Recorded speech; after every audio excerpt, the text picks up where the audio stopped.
Hi everyone, welcome back to the channel and back to another Urban Calisthenics workout of my full body calisthenics routine. In today's session, I'm excited to bring back to you P-Bar Power.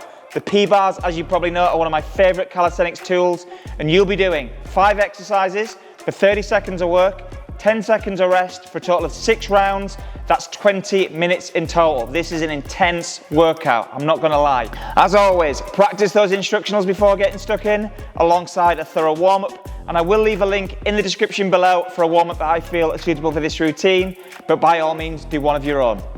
That's enough from me. Let's see what's in store. So for our quad throughs, you're going to start by setting your bars up to around about shoulder width, and it's from here that you're going to form a square between your hands and your feet.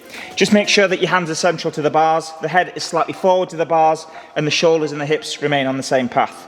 From here, you're going to work into your quad press by bending your arms and closing the gap between the backside and the heels. Once you reach that point, you're going to push out strong, and it's from here that you've got to make your way into an L position. If you're not comfortable jumping through into an L, all you can do is step through into your L position, just making sure your shoulders are stable and your hips are actually level to your hands. From here, you're then going to walk back into your quad position, forming that square between your hands and your feet, and moving back into your quad press.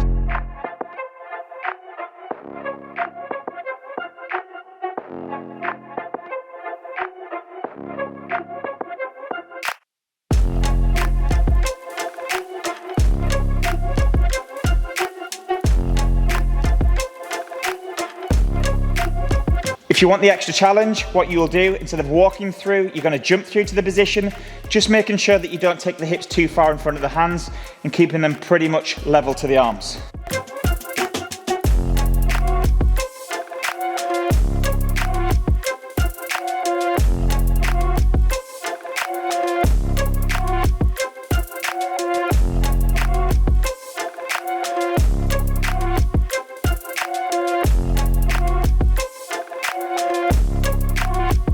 And if you would like the extra challenge, what you can do is, instead of landing the feet in the front position, you can actually take them off the floor.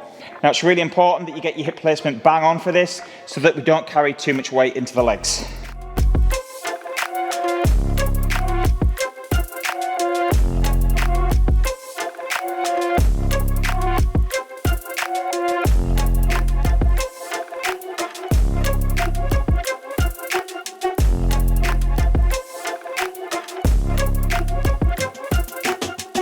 So for the P-bar dip to alternating leg lift, you're going to start by setting your bars up to around about shoulder width, placing the hands central to the bars and trying to get to right angles between the legs and the torso. Ideally, you want to get your hips either level to or even slightly behind the hand position. From here, what's going to happen, keeping the legs as straight as possible, you initiate the dip by bringing the head to a forward position, folding the body. If you can, touch the backside on the floor, and then when you reach that top position, you make sure your arms are straight. Straight off the back of each dip, you're going to do 2 leg raises, one on the left, one on the right. As you bring one leg up high, you make sure that both legs are straight, you land that foot, and then you do the same on the other side. So I'm going to bring this leg as high as possible, but also focusing on the bottom leg as well. So down into the dip, taking the weight forwards, one leg, other leg, and then repeat.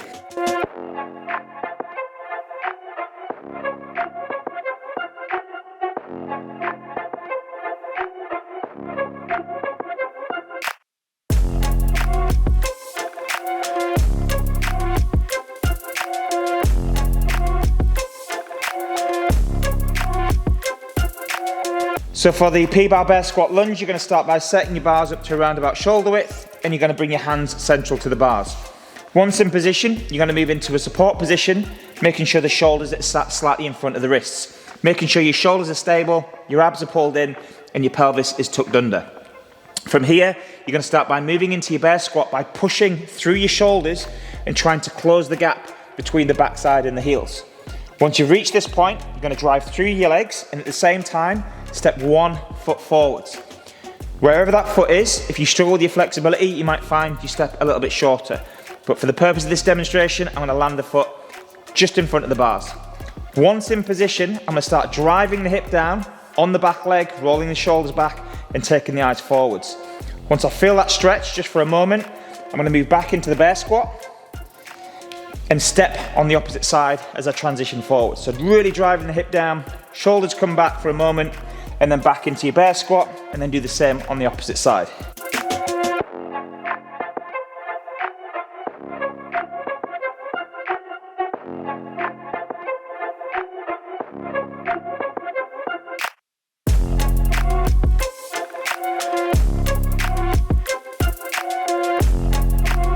So for the P-Bar Pike Press, you're going to start by setting your bars up to a point where they are slightly wider than your shoulder width.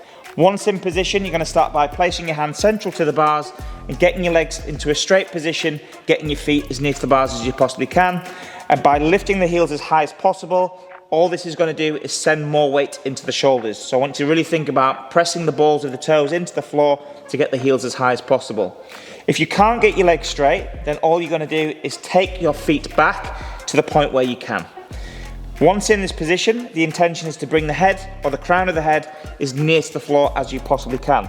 So looking through the legs, dropping the chin into the chest, you're going to start to make your way down, bringing your head slightly forwards, and when you reach that bottom position, the forearms should be in an upright position. Once the head comes into contact with the floor, keeping the hips high, keeping the spine slightly rounded, so bringing the shoulders forwards, you push out strong until your arms fully extend, keeping the shoulders nice and high. So from here, again, breaking the bars, bringing the elbows into the body. Head comes into the floor, looking through the legs. Push out strong, keeping the weight on the shoulders. Lock your arms, and then repeat.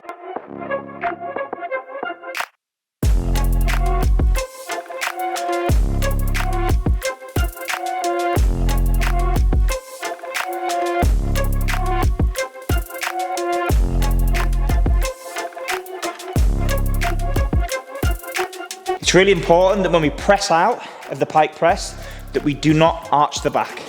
If we're arching the back, it's highlighting a weakness in the shoulders. So therefore what we need to do is take a prop, such as a yoga block, and then we don't travel as far. So you can turn this any way you want. Just for the demonstration purposes, I will turn it that way. The intention is the same. Try and get the feet as near to the bar or the bars as you can. That's going to be my point of contact with the crown of the head. High off the heels, legs straight. So as I'm coming down, I'm going to try to maintain that shape. Do not arch the back. Touch the head on the block. And most importantly, keep the weight on the shoulders as you're pressing out. Do not send it into your legs.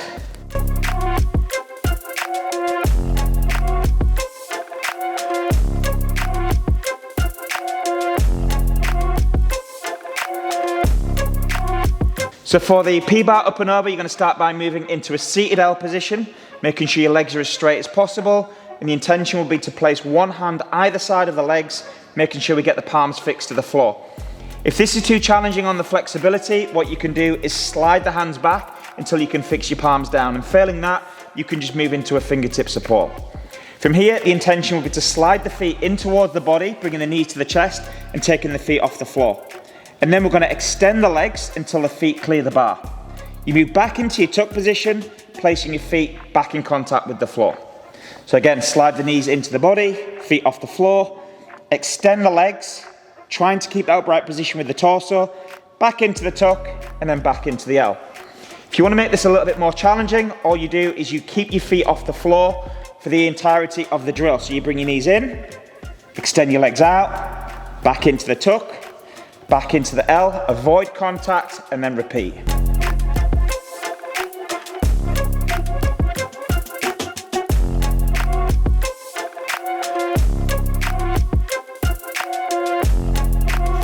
Now, just before we kick things off with the workout, I just want to let you know that if you want to gain access to the full Urban Calisthenics library, then head over to urbancalisthenics.com, where you can access over 100 calisthenics workouts with a new workout added every single week for just $4.99 a month.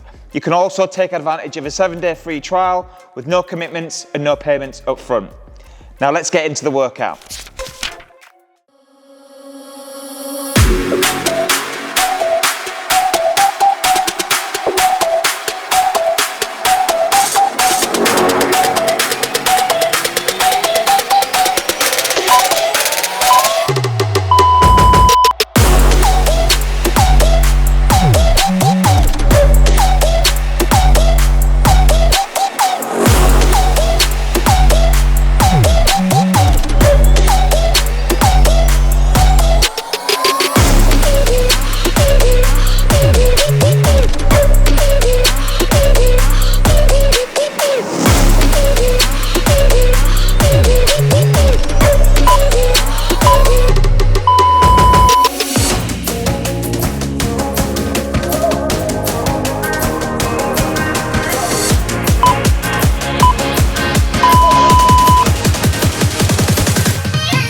Thanks so much for taking part in this Urban Calisthenics workout. I hope you had a great time challenging yourself and breaking a sweat.